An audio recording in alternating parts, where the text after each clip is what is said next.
Bonjour tout le monde. On parle toujours de la marge brute. Maintenant, on va passer à faire des exercices pour bien maîtriser la méthodologie de la marge brute et aussi son interprétation. Donc, premièrement, je vais vous donner un exercice simple. D'accord. Les données qu'on a, vente hors taxe 1 million de dirhams, achat hors taxe 600 000 de dirhams, stock initial 150 000 dirhams et stock final 100 000 dirhams. Je vous prie de bien vouloir arrêter le vidéo et faire l'exercice tout seul pour bien maîtriser. Ensuite, on passe à la correction. D'accord. Pour avoir le coût d'achat de marchandises vendues, on a les achats plus stock initial moins stock final. Il faut bien apprendre ça parce que c'est simple. Donc, pour les achats, on a 600 000, plus stock initial qui est 150 000, moins stock final 100 000.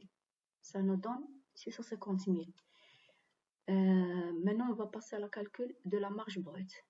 On a le chiffre d'affaires hors taxe, 1 million, moins coût d'achat de marchandises vendues, 650 000. Ça va nous donner 350 000 de dirhams. Et pour avoir le taux de marge brute, on doit diviser la marge brute par le chiffre d'affaires hors taxe et on multiplie par 100. Donc, on a 35%. Pour analyser ce résultat, on constate donc pour le coût d'achat de marchandises vendues qui est 650 000, cela signifie que pour vendre 1 million de dirhams hors taxe, l'entreprise a consommé 650 000 dirhams de marchandises. Bien sûr en tenant compte de la variation de stock. Ensuite, pour la marge brute, qui est 350 000, l'entreprise a réalisé un gain brut de 350 000 de dirhams avant de couvrir ses charges fixes et charges d'exploitation, c'est-à-dire salaire, loyer, frais généraux, etc. Troisièmement, en ce qui concerne le taux de marge brute, qui est 35%, cela veut dire que pour chaque 100 dirhams de vente hors taxe, l'entreprise dégage 35 dirhams de marge brute. C'est un taux raisonnable, voire bon, selon le secteur d'activité, effectivement. Et ici, on a, par exemple, si on a une société de commerce de détail, le taux varie entre 25% et 40%. Et comme interprétation fiscale, des points de vue de l'administration fiscale, ce taux, qui est 35%, est cohérent. Mais s'il est inférieur à la moyenne du secteur, l'entreprise pourrait être susceptible de sous-déclaration des ventes ou de surestimation des achats. Donc, des points de vue de la gestion interne, c'est-à-dire notre gestion, un taux de 35% permet de couvrir les frais fixes et les charges indirectes. Si ce taux baisse d'année en année, il faudra soit revoir les coûts d'achat, soit réajuster les prix de vente, soit vérifier les erreurs de stock ou les pertes. Avant de passer à d'autres exercices, je dois signaler, et c'est très important, qu'en cas de contrôle fiscal, si la comptabilité est jugée incomplète ou irrégulière, l'administration peut reconstituer le chiffre d'affaires en appliquant un taux de marge brut forfaitaire. Ce taux est basé soit sur des ratios moyens du secteur, soit des données internes de l'entreprise, soit des éléments indirects comme les achats, stocks, relevés bancaires, etc. Donc, il faut faire attention à la marge brute. Comme je l'ai dit, il est important de vérifier avant de déposer le bilan pour éviter tout éventuel contrôle fiscal et tout. Donc maintenant, on va passer à d'autres exercices. On a exercice simple pour bien maîtriser. Donc, les données sont une entreprise a réalisé chiffre d'affaires hors taxe 800 000, achat hors taxe 500 000, stock initial 100 000, stock final 80 000. Les questions. Premièrement, calculer le coût d'achat des marchandises vendues. Calculer la marge brute. Calculer le taux de marge brute. Deuxième exercice. Une entreprise vend un produit à 120 dirhams hors taxe. Un seul produit. C'est le prix unitaire. Le coût d'achat unitaire est de 75 dirhams. Il en vend 2000 unités. Les questions. Quelle est la marge unitaire? Quelle est la marge brute globale? Quel est le taux de marge? Donc, prenez votre temps, essayez de faire ces exercices et on passe à la correction. Je vous attends.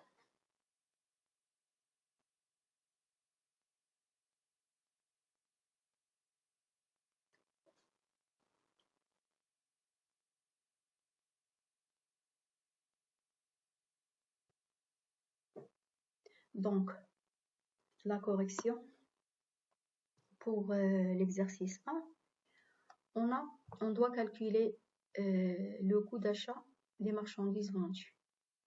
On a 500 000 plus 100 000 moins 80 000 est égal à 520 000 dirhams.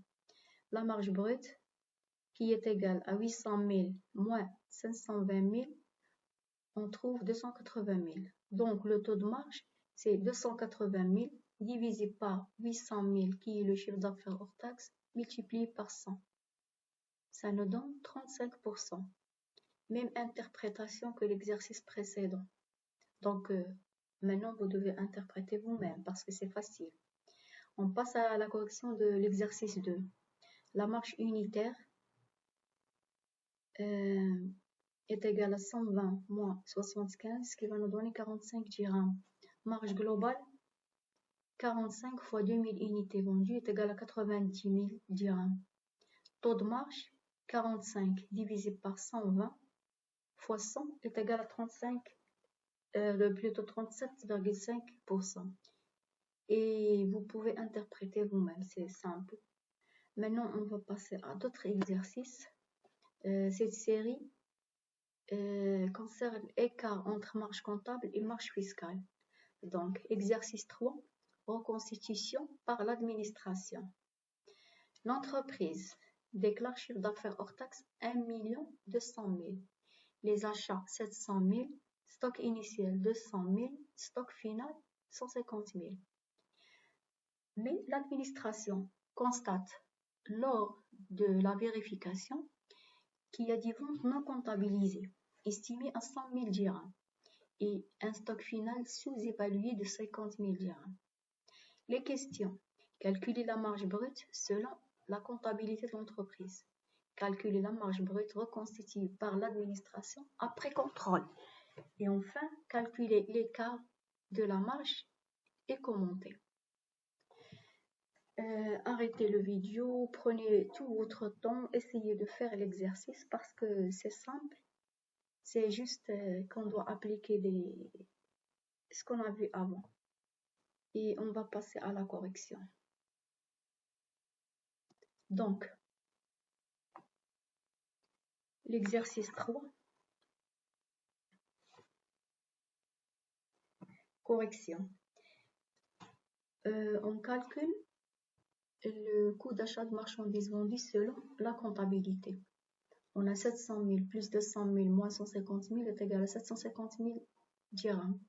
La marge comptable donc, 1 200 000 moins 750 000 est égal à 450 000. Mais, d'après l'administration, déjà, parce qu'elle a constaté une erreur au niveau du chiffre d'affaires, donc, elle doit procéder à la correction. Et pour le nouveau chiffre d'affaires, on a 1 200 000 qui est le chiffre d'affaires constaté par l'entreprise, plus 100 000 constaté par l'administration. Donc, le nouveau chiffre d'affaires est égal à 1 300 000. Nouveau stock final, on avait 150 000 donnés par l'entreprise et 50 000 constatés par l'administration. Donc, 200 000. Alors, le coût d'achat de marchandises vendues corrigé, c'est 700 000 plus 200 000 moins 200 000 est égal à 700 000 dirhams. Et la marge corrigée, 1 300 000 moins 700 000 est égal à 600 000 dirhams. Donc, l'écart constaté par l'administration est égal à 600 000, la marge corrigée, moins 450 000, marge comptabilisée, et donc la différence est 150 000 de dirhams. Et comme interprétation, cet écart correspond à une sous-estimation des revenus ou une mauvaise évaluation des stocks dans la comptabilité. Expliquons. Cela signifie que la différence constatée entre les chiffres de l'entreprise et ceux calculés par l'administration fiscale peut venir de deux choses.